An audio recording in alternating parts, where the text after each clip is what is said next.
We are going to start with Lewis. He drew the short straw. So Lewis, you're it, man. Story of my life. Okay, perfect. All right, you got the spotlight on you. So, Lewis, you're down in Santa Fe. I know you're originally from Texas. And I wonder, would you just talk for a minute or two about the inspiration of the land and how you see it as a Westerner? Here in Santa Fe, or when I was in Denver, or when I was in what? Yeah, because, okay, so you know what, I'm going to say this. So you and your wife, Yolanda, moved to the East Coast for quite a few years. And I think eight times in our 8 years?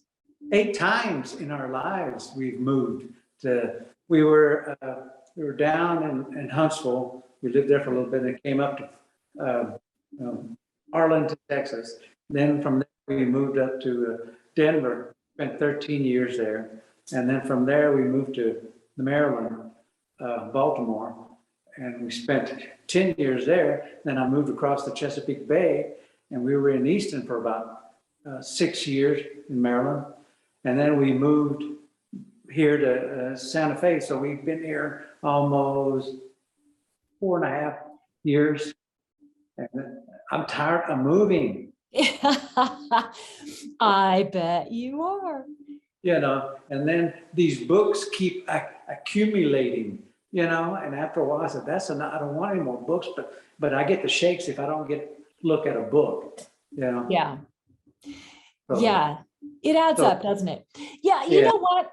So maybe talk briefly about, and then I really want to get into the work for the show, but talk briefly about kind of those moves and how in particular, and I think this is a really interesting thing for non-artists to keep an eye out for, is that atmosphere and landscape really play a part in your work, the color saturation, just even subject matter and what's inspiring you. So would you talk about that for your work in particular?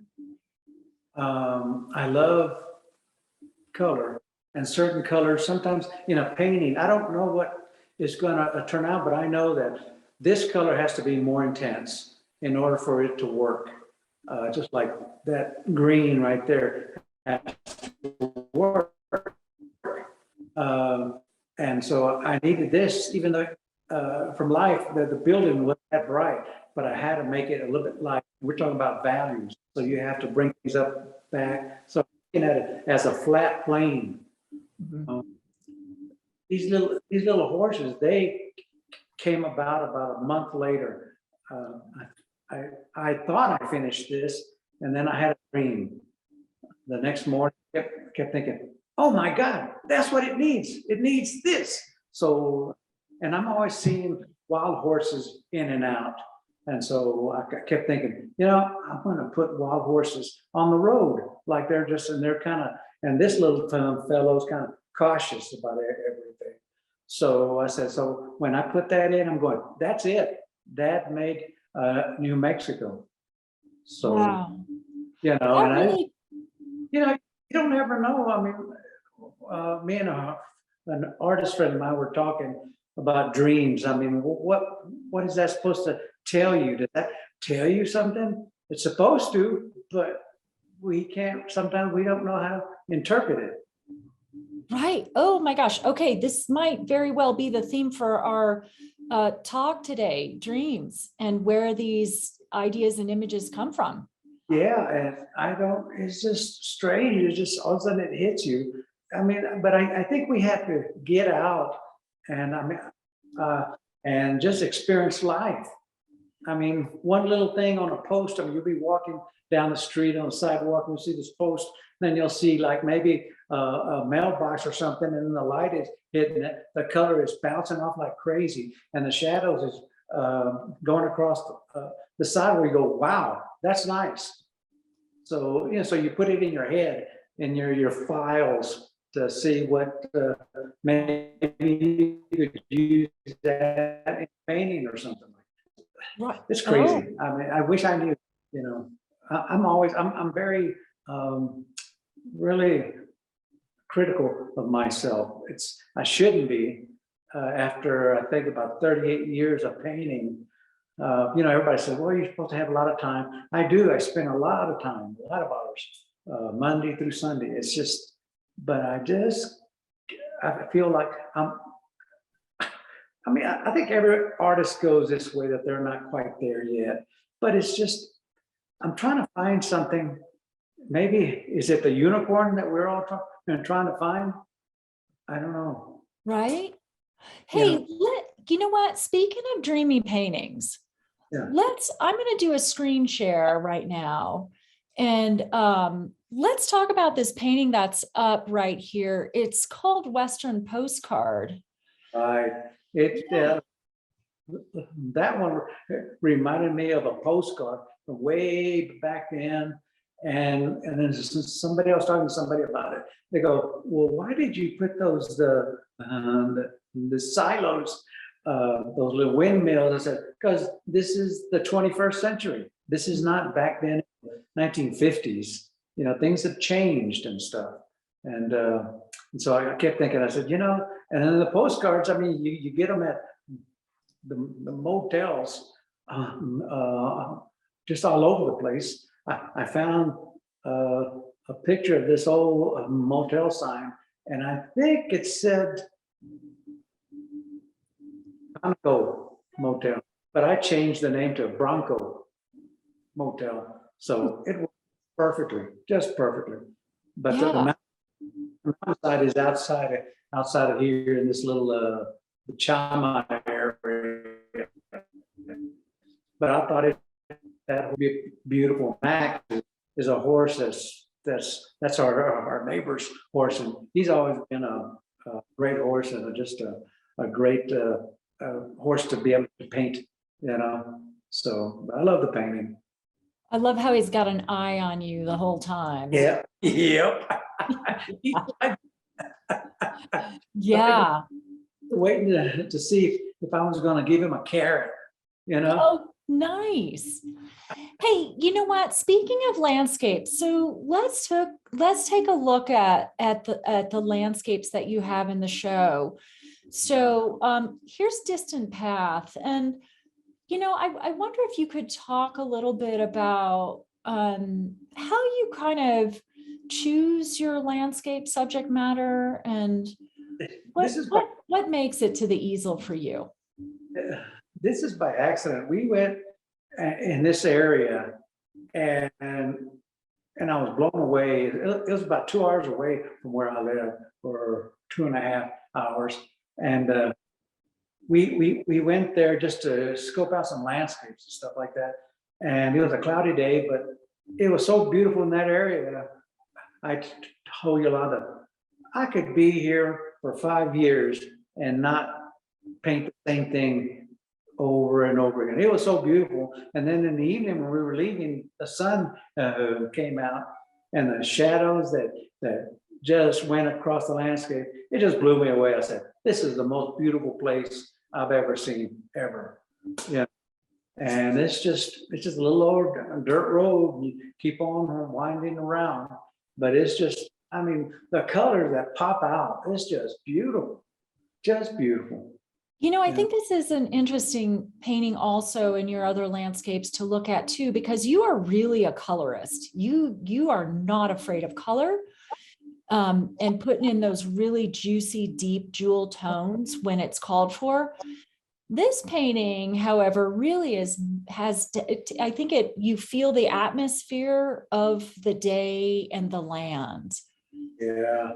Yeah, it's just, and then also it's harmony too, but then the intensity of a color or the less intensity of a color, that's what you got to worry about too. Sometimes you need it a little bit here and a little bit there, and it comes out, Yeah. So The Long Goodbye. Okay. That's all. Tell us about the title. The Long Goodbye is about the trains, about people they leave a certain area, even though this is more of a freight and cargo train. But to me, it's always like, wonder where they came from. Where are they going? It's always like a story. It's in a way, it's kind of sad, but it's life. We change. We all, I mean, things do not stay the same. I mean, everybody, it seems in my life, I've met a lot of friends, and it's sad sometimes that we leave our friends, but there's nothing we can do about it. And I think that's why I chose this, because of the long goodbye, long train that just keep on going. Sometimes you're driving down the road and you see this, you go, I wonder where they're going, Yeah. Oh, So that's beautiful. Gosh, you've gotten awfully poetic in your. I want to start crying here. Hold on, I'm gonna get a tissue. Oh, stop it. Okay, flowing river. This is maybe more of a straightforward landscape for you. Yeah. This what now? Yeah. More of a straightforward landscape for you. Yeah. It is. I was just watching of all the timber, after trees, they fall into the river. And then all of a sudden, but see, I don't know who builds. I don't know if the beavers are building their own little homes there or what. Or it just keeps on going, and the river runs hard and fast. Yeah. So it's kind of nice as an artist to just not interfere with life, but be an observer of. I guess the quote would be, go with the flow. Yeah. Okay. Oh, yeah. Okay. Skip up. Yeah. That's a neat, that tree had a personality in itself. It's almost like an old guardian. Yeah. And there's like a little creek that kind of runs around beside it. That's up in the Taos area, the Skip up, and that's just, it was just beautiful. I said, God, I gotta paint that. That's so beautiful. And it just worked itself by itself. Sometimes it just comes along real fast and you go, now, how did I do that? You're supposed to keep this thing in your mind, but it just comes, This is an interesting one too, that I really want to point out with your work in particular, Louis, as a colorist, that, I mean, look at this green color, this cool green, and moving into these warm greens down here, and how you balance like these little blues in the water. There's just so much harmony in this painting that, you kind of come into it saying, wow, look at those old roots on that tree, reaching towards the water, and then really start just looking at layer upon layer of color harmony. Yeah. So sometimes when I'm putting something down, it's just, there's no formula. I just know that it needs a blue here, or it needs a pink here, or it needs a green here, or a blue green here. I just know that's what it needs. Yeah. And it just comes together. It just, in painting, I guess it's like anything else. There's no formula. You just, I guess over the years, you just know harmonizing and all the mixes that I've done over the years just to get that color. And then sometimes the changes. I'm just starting to use a raw umber now, and I really love it because it really doesn't change a lot, but it kind of deadens the color down. But I still want to keep a certain blue in it, but then it just deadens it down. I said, okay, that's what I want, and so it started. To me, it's like a neutralizer, and so raw umber is like wow. And so I put away my certain burnt sienna or whatever. And I came into raw umber, and I'm going, "Ooh, I love this!" Wow! So it just changes, But it has such a nice warmth to it too. I just add a yellow to it, and it brings you a nice like yellow ochre into it. So, I was talking to somebody about what color did you use in that? I said, well, it's almost like when you're trying to cook for something, it's a recipe. Yeah, and a lot, and just a little bit of garlic, So it's that kind of mixture, It's just little bits here, little bit here, and then you got it. There's no, this is the way you're supposed to, make this, or this is the way you're supposed to make that. It doesn't work like that. Right. So. Thank you, Louis. Okay. You do not get to leave, my friend. God, I was gonna go. Seriously, stay put. Yolanda, I know you're there. Don't let him leave. Have you seen the Bruno Mars video? Right. Next up, Melanie Yazzie. Hi, Melanie. Hello, Rose. Hello, everybody. Thank you for being here. So incorrectly, I told you Melanie is actually in Boulder. And Melanie is our professor of printmaking. For those of you who have not met Melanie, you're missing out. Come to the Coors show, you have to meet her. I was just up in your studio. What, has it been a month already? Already. Yeah. And this is just one room of just the most amazing feast for your eyes. And so we looked at a lot of work that Melanie's been doing, and COVID has been an interesting time for you, hasn't it?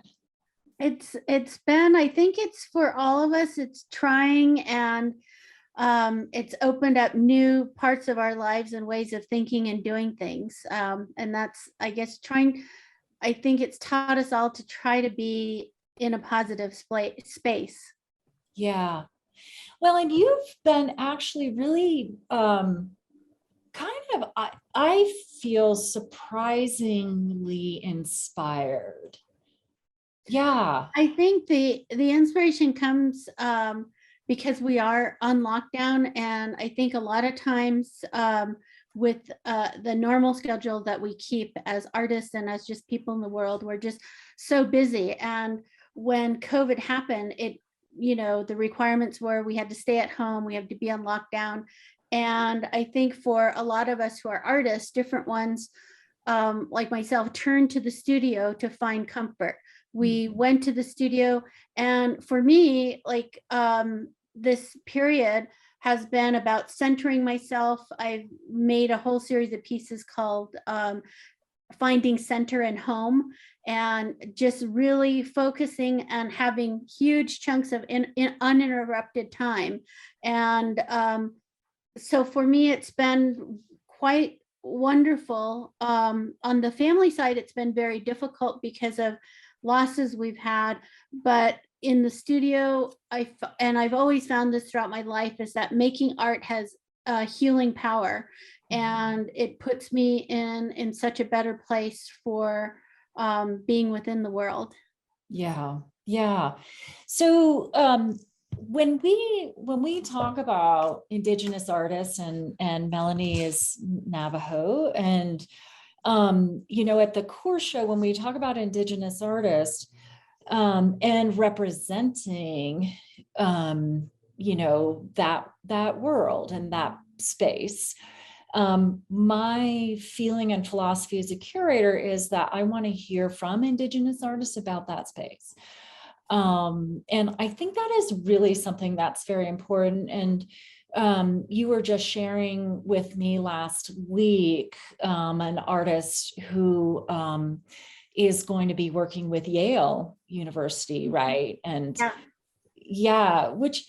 and I think it's more and more, it seems to, like when I first started taking a lot of art schools in undergrad and grad school in the 1980s, there weren't a lot of Native people out there, but more and more there are people coming out and starting to speak about the issues that are important in our community. And as opposed to some scholar who isn't Native, we're taking over the driver's seat and being able to share the histories that have been forgotten about a lot of our communities. And it makes a big difference when you're hearing from somebody who has the lived experience. Yeah, I agree 100%. And I'm so grateful that you're in the show and that you bring work to us. Because I know, in talking to our mutual friend, Dakota Hoska, who's curator of Native American arts at the Denver Art Museum, there is actually a lot of art out there that can be quite triggering for Native Americans.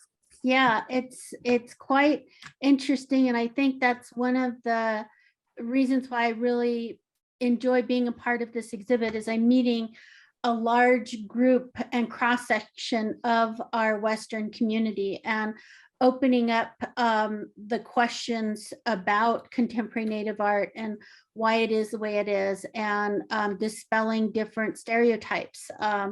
And then I think one of the things that's huge for me about being a part of this Coors exhibit is that part of the funds go back to young people who are studying agriculture, and that they're going to go out working with animals, working the land. And I think that's one of the most beautiful parts of what I'm witnessing today with our panelists and our three artists.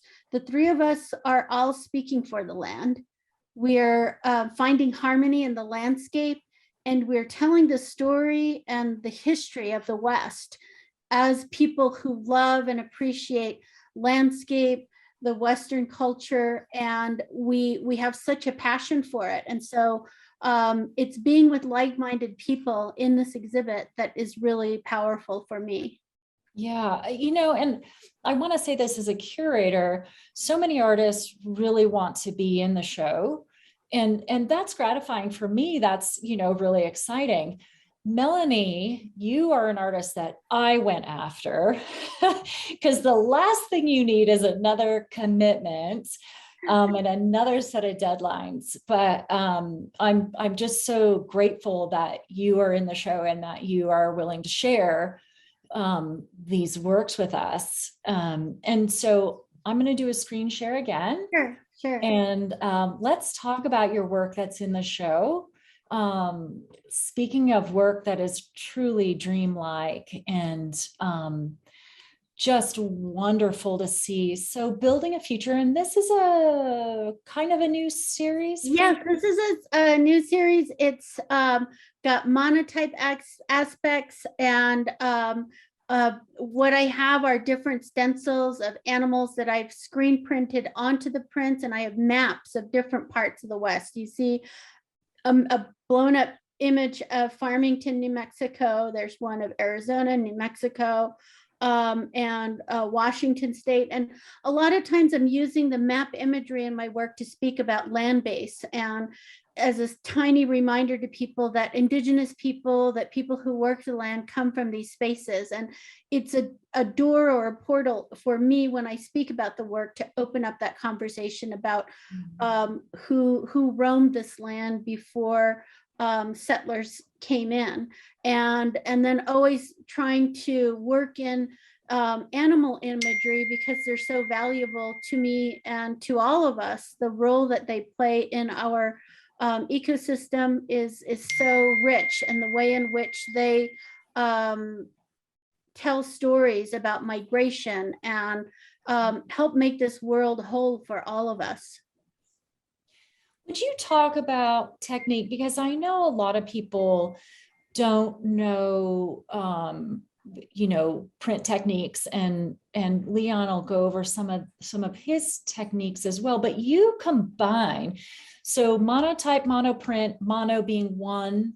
Yeah, a monotype is a one of a kind print. It's like there's nothing like it. A mono print is a one of a kind piece. A mono I'm sorry, now I'm getting confused. I know. A monotype is a one of a kind piece.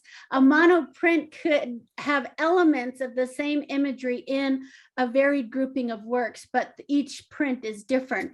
And one of the things that I try to educate people about with monotypes and monoprints is that the works that I make are one of a kind pieces. So they're using printmaking techniques to make a one-of-a-kind artwork. So you're not going to see this piece that is an edition of 2000.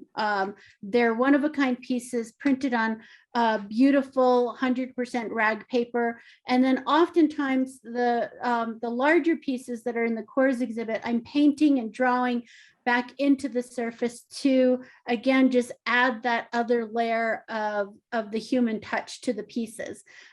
This piece has an image of like a Pueblo wall or a building, and that's where the title's inspired from, is like building for the future.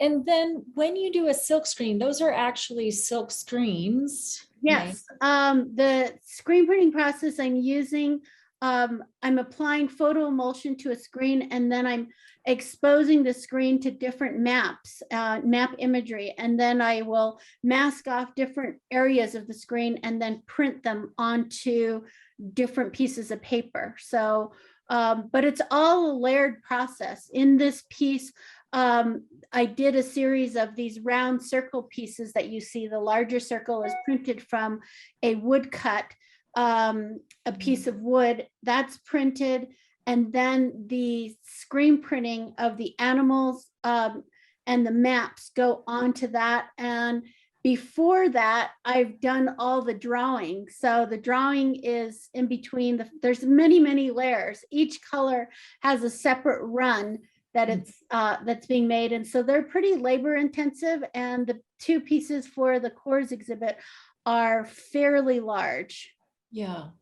Were these, now you were just doing an artist residency in Tennessee. Are these from that? These are not from the residency in Tennessee. These were from a residency at Colorado College about 2 summers ago. Ah, wow. Wow. Okay. So let me pull up another. I'm going to pull up the other one that's coming with us. All Good Around Us. All Good Around Us, again, you see the very light blue image that starts off the work, and then the drawing of all the different circles takes place, the charcoal drawings. And then after that, I'm starting to layer the screen printed maps are next. And then the bear, the blue bear, is printed on there. And then last is the charcoal drawing that goes on top of that. So when you start to break it apart, you see all these different layers, and you see that's how the charcoal is sitting on top of the bear. And but again, it's all speaking about landscape, about the Western culture, about how we're living with these plants and animals that are so important to us. Get it today. I don't know where I'm hearing that sound coming from. Louis, I think you need to mute. Nope, he's on mute. Oh, okay. Anybody Jenny, out there listening, maybe it's mute? Jenny. Oh, yeah. Jenny's microphone is on. Oh, okay. Yeah. So if you wouldn't mind, if you're listening, just put your computer on mute. I apologize, Rose. Because I've been teaching here at the university, I know how to find out who's doing that right away. No. I know. And I know Louis is like, not me. I'm sorry, Liz. Yeah, I know. Well, boy, isn't it crazy how quickly we've become accustomed to something so Zoom? Thank you, Jenny. Thank you all. Okay. So, did you want to ask that last question again? So when you guys edit, you'll I can't remember what I said. You know what? I think we got most of it in. There was just kind of a tiny bit. Yeah. So let me ask you this. Would you talk about the symbology? Because there's like this, is this the corn? Like a figure? It's a flower image, and that flower image is this, I guess, this orange piece there that's in the center. I don't know if you can use your little pointer to touch it. anyhow, that flower piece is speaking about womanhood. And if you see up through the center, it's similar to the backbone. It shows the backbone. And then the flower image is referencing the female reproductive area. Mhm. And so there's a lot of symbolism in the works that I make that touch on a lot of different aspects of just how I see the world. Yeah.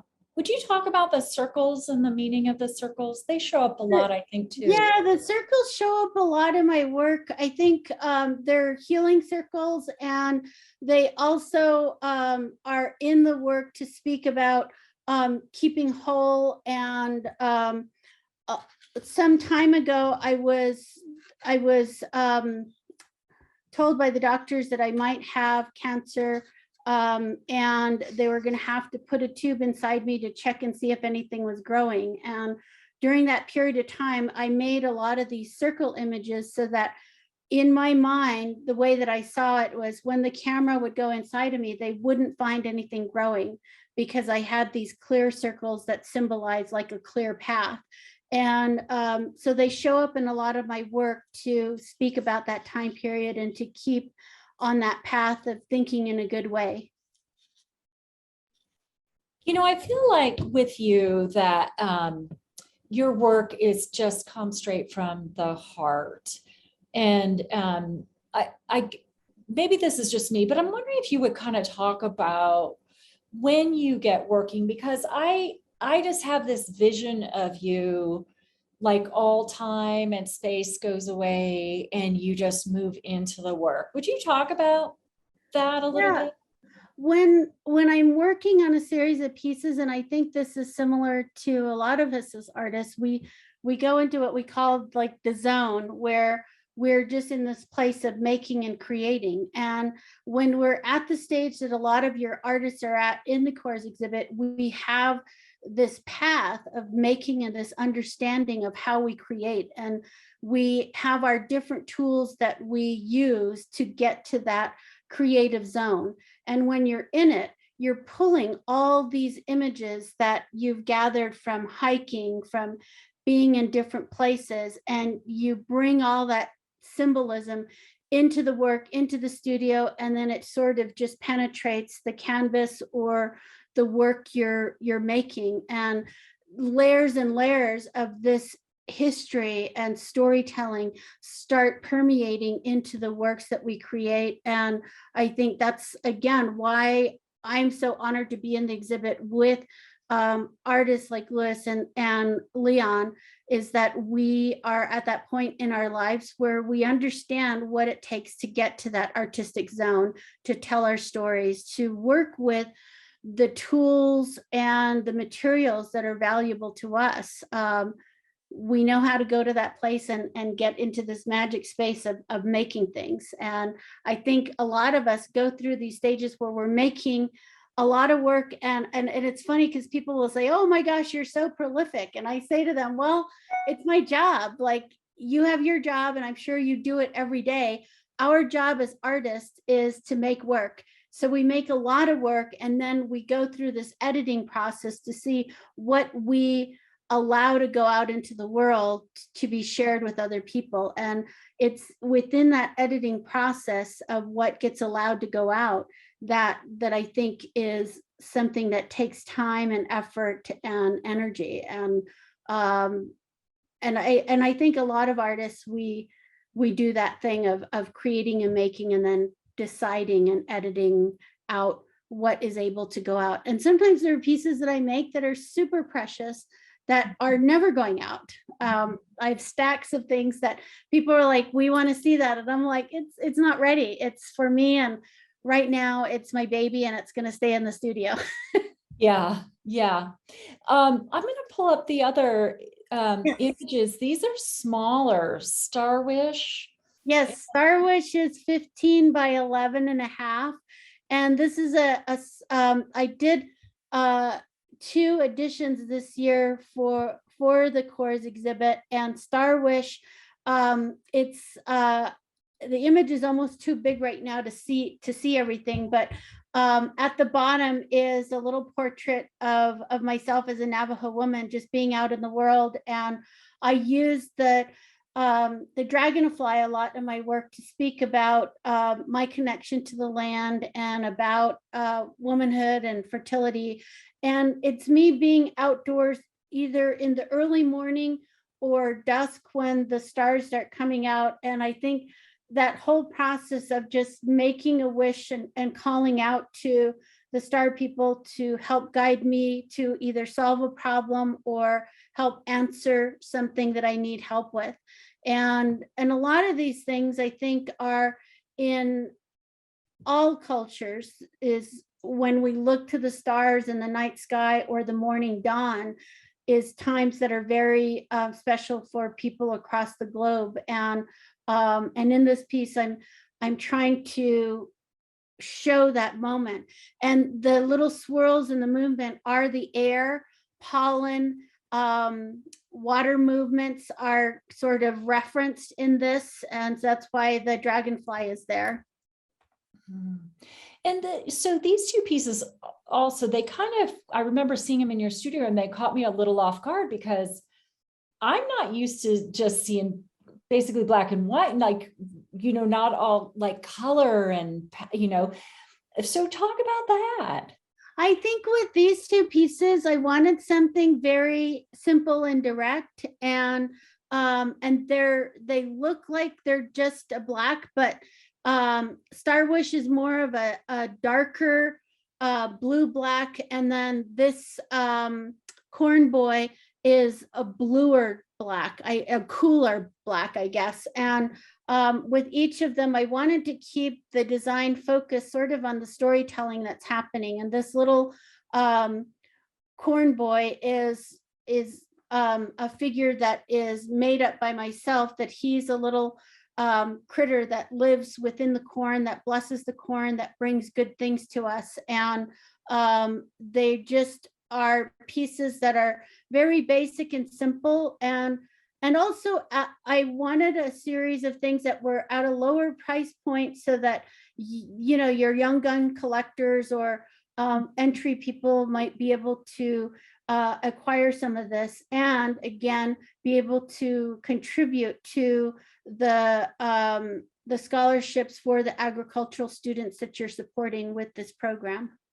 Thank you, Melanie. Thanks. These are wonderful. They just really are delightful. And then you can have a little piece of Melanie and her story living in your home too. Yes, it's really hard because I make these pieces that are one color and they're very basic, but they're very precious to me, and it's hard to let them out into the world. I think my good friend Leon, who's coming next, well, you'll see his stuff, and he is just like spectacular. And when you see treasured little prints, there's something just really beautiful about them that touches your heart and soul. And I'm trying to emulate my good friend Leon just a tiny bit with these two prints this year.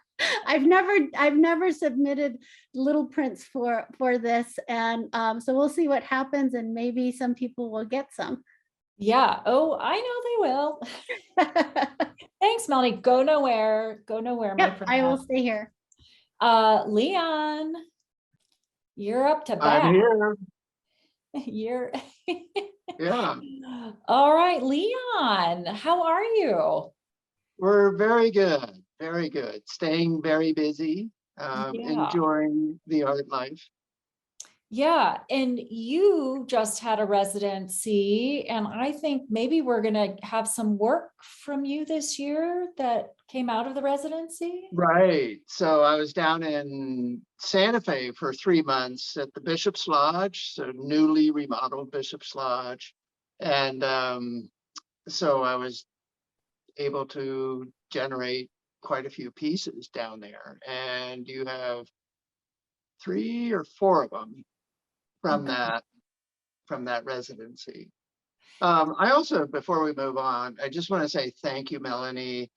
You are such an inspiration, that you can be so positive and wonderful. And I really don't envy your students, because nothing gets past you. I'm sure of that. I'm sure of that. Well, and you know, I'm only following your footsteps, Leon. oh my goodness. Oh my goodness. Yeah. I have had a few conversations with Melanie about her students, and she does not pull punches, which I think is probably really refreshing. You don't get passed along because you showed up. You really have to dig deep and be an artist. And that's what you pay for right there when you get to study with Melanie. So yeah, it's more than technique. So, all right, Leon, let's dive right in. And I'm going to screen share your images here. And let's just get going. I think we've got Ascension Study. So this is a kind of a tall vertical piece, smaller. And it was a study for a larger piece, which you'll probably come up next. Okay. And it's one of the most magical places for me in Colorado, which is San Luis Valley. Mhm. And this is the San Luis Chapel. There's a specific name for it, but I've dubbed it the San Luis Chapel. And I've gone down there so many times to paint, and it's every time is just this magical, magical moment. And then I've gone there and said, okay, I've done enough paintings of this. I have so many images of this. I'll just walk up to the top, but then no painting. And I get up there and I said, I have to. It's just, there's something about this that just pulls. And to me, there's, in the West, and I'm sure this is all over, but in the West, there's these spiritual points around the globe, and this is one of them. It's just, there's some sort of a pull that happens, and maybe it's just for me. No, I think it's the whole San Luis Valley though, too. Oh my goodness, yeah. Yeah. And Yeah. it's old. It's so old. The Ute and Arapaho are all through there long before anybody. And Well, then even the the Spanish land, moved up from the south. So yeah. Even the land and the vegetation and the way the sun moves through it all is oh, magic. Yeah. yeah.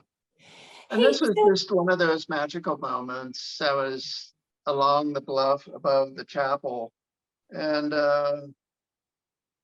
so I want to talk about something in your work that over the last 5 or 6 years now, because you have switched from doing the more traditional wood block reduction to really studying, and now I don't think you use a press anymore, right? You're no, and it's kind of what some of what Melanie was talking about. Some of these processes can really get in the way of what I'm trying to say. And I felt like the press was really becoming cumbersome. in what way? In that you tend to focus on process as opposed to focusing on what you're trying to say. Yeah. The process I'm using now is the Japanese style of printing. So I apply the ink by hand, not with a roller, but I use a small brush. And then to press the print, I have a Baron, which is a small disc, and it's handheld, and that's how I apply the pressure to transfer the ink. So all of it, there's a touch throughout the whole piece that really is meaningful to me. And so to give people a visual, Leon, you're still doing the wood block carving, Right. and then the paper lays on top, and you use that Baron to press Right. and pull the So ink. it's still the process is still basically the same. Mhm. But now I am the press, I am the roller. I am everything. I am directly involved in every aspect of the artwork, Yeah. which to me is really important.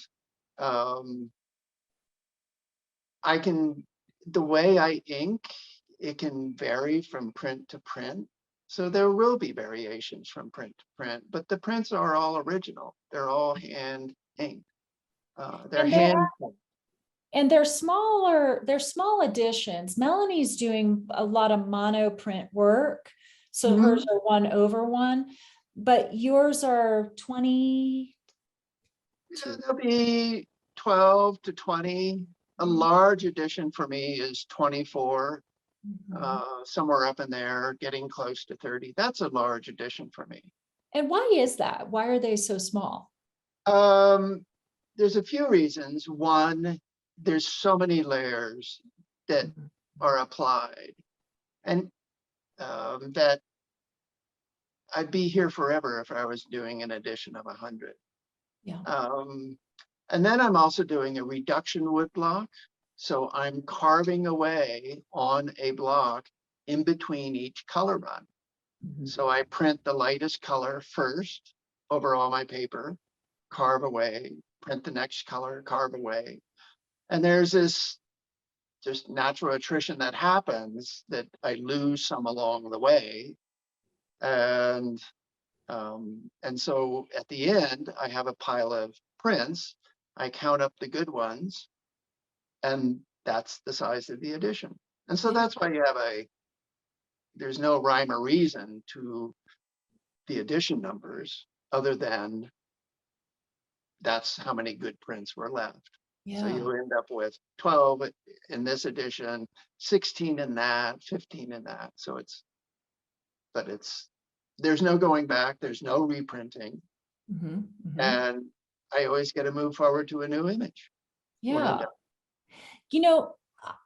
This may be me, but and I've been looking at a lot of deceased Colorado artists and really seeing like where shifts happened in their work, like maybe, Motherwell was traveling through and stayed in Colorado for a month and conducted a workshop or something and then moved through, or, and I think that all artists, you have these things that happen, like a residency, you and Melanie, artists come through, or you go to another artist studio and work and there are these synergistic things that happen, and then a change happens in the work.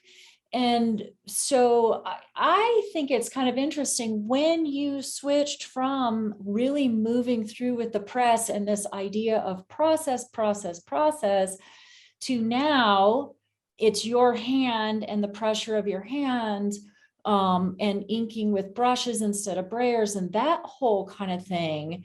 I almost think that there's a different sensibility to this work. And I've landed on this spot right here, and then I'm going to move on to your other pieces, but there is almost this sense of water and motion and maybe almost an Asian influence in a way to the work, maybe subconscious. I love atmosphere. I mean, that's what the West is all about, is atmosphere and life all around you.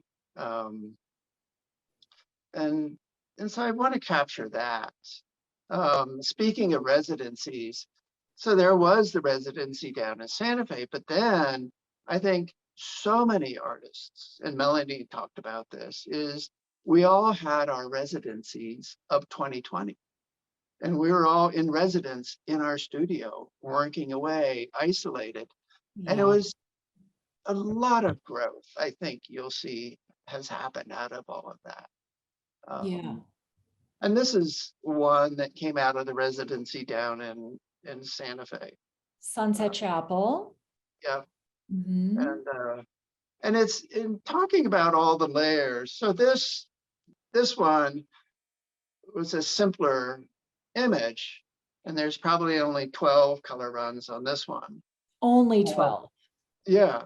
And but when you talk about these layers, each when you start becoming so physically involved with them, those layers become almost your words that you're putting down on that paper.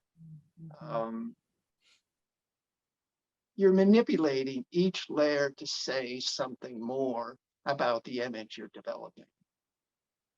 Talk about that more with this particular one and the colors that lay down, because the other thing too, I think, and I know I can't get the whole image on, but I do like blowing it up this big, because you're seeing how these colors all interact and react with each other. And I mean, it's because when I'm doing the reduction, I print light to dark. Yeah. So on this one, I started with, there were 2 blocks. There was a block for the warms, so all the yellows, and then there was a block for the blues. And so I started with the yellows first and then moved into the blues. But I'm doing these gradations as I'm printing and putting these layers on. As I got into the darker areas of the clouds, you see there's a gradation through it. Yeah. Going down from the orange to the darker color above. That was printed at one time, not in multiple runs. So that orange to the darker color is all one run, but it's how you ink and how you apply the ink with the brush that makes that happen. Wow. And it's, I have yet to get bored of pulling the piece of paper off the block and going, oh yeah, oh yeah. Oh, I bet. It's always exciting. Yeah. Okay. So let's talk about these other 2. So here's Ascension. That you First did. one you saw is the study for this. Yeah. And then, so this is what I really wanted to develop the image of this chapel and the birds taking flight from the chapel. And then the Sangre de Cristo is behind and this crazy sky. And again, to me, it symbolizes just the magical quality down there and the spiritual quality that happens when you're down there. I mean, my wife and I have been down there so many times, and we've been in awe looking at something, a scene, standing there at the chapel. And it's probably, as the sun is setting, you have 30 seconds and you're just in awe. And then it's gone and we go, oh, where was that camera?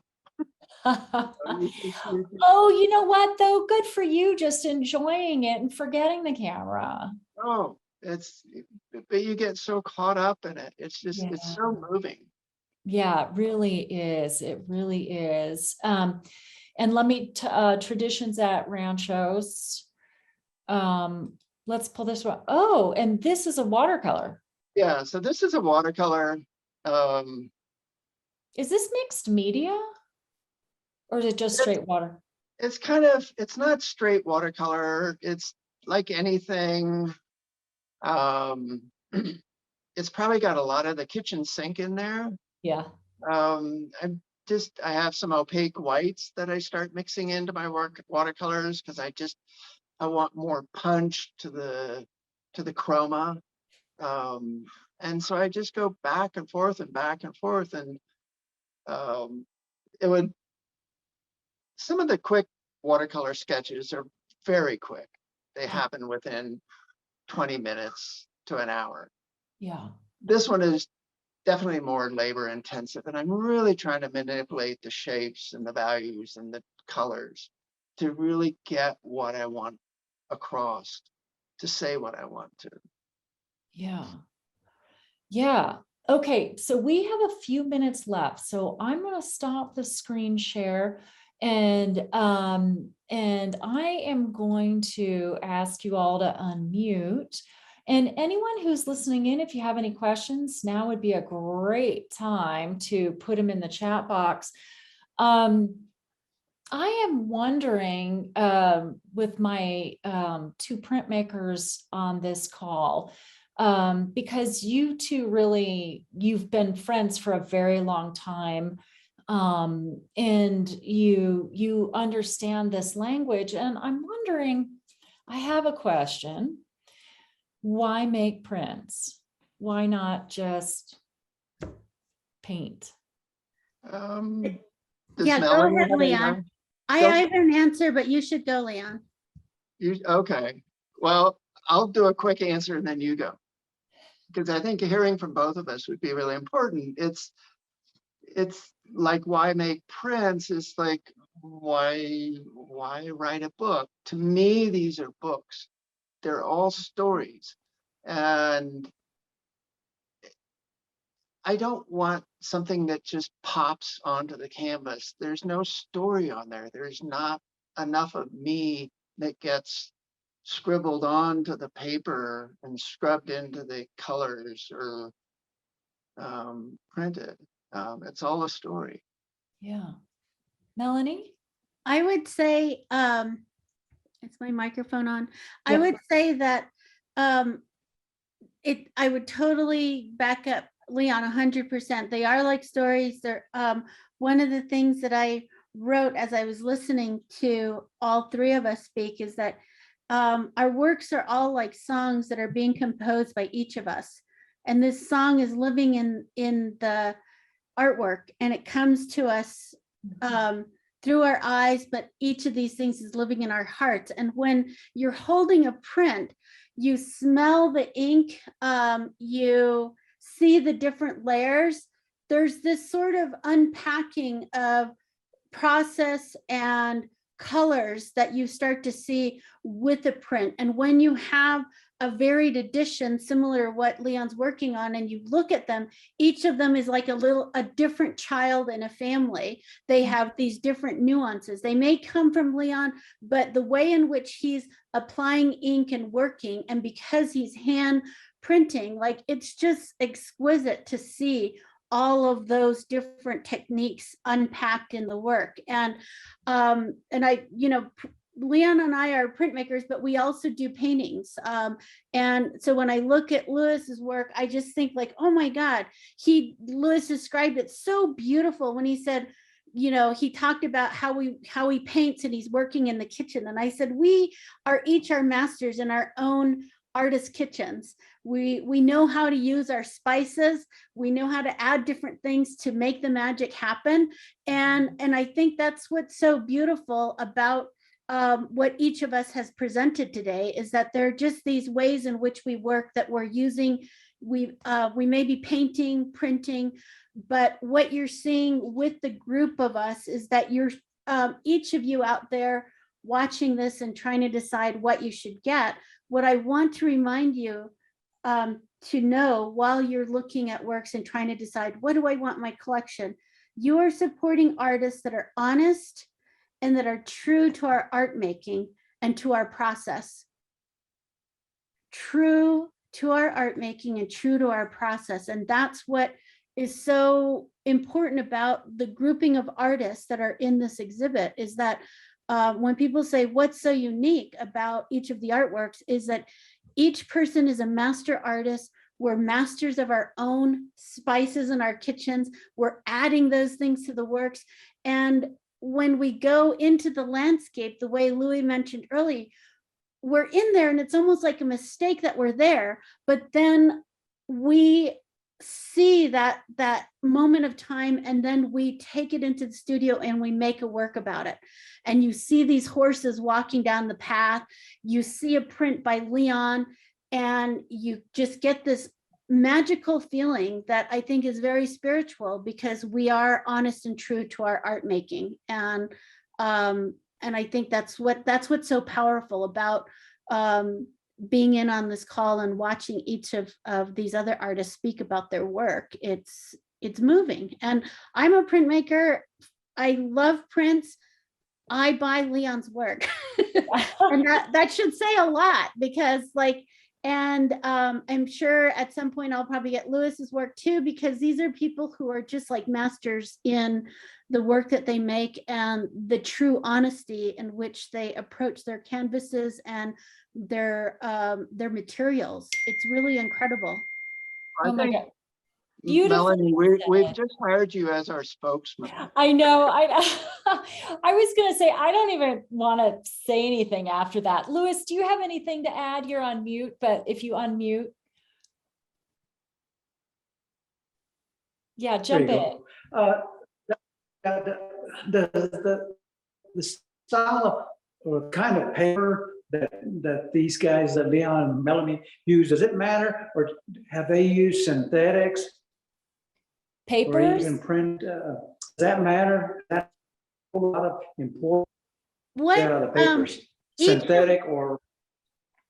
No, both Leon and I work with either 100% rag or like 100 handmade paper that is like just of the highest quality. Have They're y'all with synthetic? either, no synthetic. We're No. purists as printmakers. We So I, hand print. Everything is like authentic, and that's what I want, I guess, the public to understand, is that we do not do G-clay prints. We do Yeah. not do anything that's run through a machine. We Yeah. are artists and at the highest level, and Yeah. we take great pride in that. And that's why, oh, that was another thing I wrote, is a large edition for those of you who are looking at printing and a print that you should acquire. It shouldn't be under 50. The edition size should be less than 50, should be hand printed, and on 100% rag paper or handmade paper from a certain place. There's all these qualities, and when people talk, like if you want like Yazzie to go on a crazy rampage, it's when somebody tries to pass off an edition of 2000 or something like that, and then makes the public pay a giant price. I'm like, nope. You should pay a giant price for one of Leon's editions of 20 or well, 30. those are called unlimited limited editions. Yeah, it's a ripoff. And paper Yeah. really does make a difference. The type of paper you use. Yeah, that's what I've I'm at. stumbled across some Japanese paper, handmade, 1900, 1910, and I bought 400, 500 sheets. It is the most exquisite paper to work on. It just, the ink wants to be on the paper. It's just exciting to work on this paper. You know, this Well, is, so we are just over, just a little past 1 o'clock, and we could probably go another couple hours, truth be told. I love talking to all of you so much, and my favorite people right here. What I do want to say is that the show will be up the second week in December. So if you're listening in on this call, you can come preview the show. Just refer back to the website, and we'll have those dates and times that were open up online, and you can come in and see these three artists, their work in person, and everybody else. And we do talks and tours throughout the run of the show when the National Western is going. And Leon and I think we're going to really try and get Melanie and Louis, if you'll drive back up. But if we can get Melanie and Leon, one of my favorite tours is to go around and talk about the prints and printmaking, and we take their work off the walls and you can handle it, and we take a look at, hold it so you can see the surface, and you can actually, if you look carefully, you can see the layers on top. And it is kind of a little, that particular talk is a little bit more about how to acquire works on paper and print works, because there's so many mechanical prints out there. We produce a poster, but it's a poster. And it has the value of a poster. These works that you're looking at by Melanie and Leon and the other printmakers in the show, these are all hand pulled, hand inked, hand drawn, everything about it. So if you do schedule this talk with me and Melanie, make it like an extended afternoon, like, 6-8 hours. Yeah, and Melanie's like, oh my God, what did I just get into? No, but we'll get going. Watch out. Yeah, you guys will. If Leon's a part of it, I'm there. Good. Good. And Louis, I just can't thank you enough. And you know what? I'm going to give you the final word, Louis. What do you got? That's it. I mean, I don't know what else I mean, these guys, they mix everything. But see, does the ink matter? That's what I want to ask Leon and Melanie. Does the paint or ink, does that matter? I think I'm with you. Looking at you with that painting in the background, color matters. Yeah. And that's, ink is the way to get there. So color matters. Yeah. All right. I think Louis did it. He gave us the thumbs up. The next sign is the hatchet sign. All right. Thank you, Rose. Well, Thank you all. Rose. Thank you. Melanie. Thank you. Thank you all. I admire all of you. You're the Thank best. you, Melanie. All right, this call will be, Take care, guys. thanks all. This call will be edited and put up online here in the next couple days. Thank you, everybody who is listening in. We really appreciate it. We'll see you tomorrow. Take care, all. Bye-bye. Bye.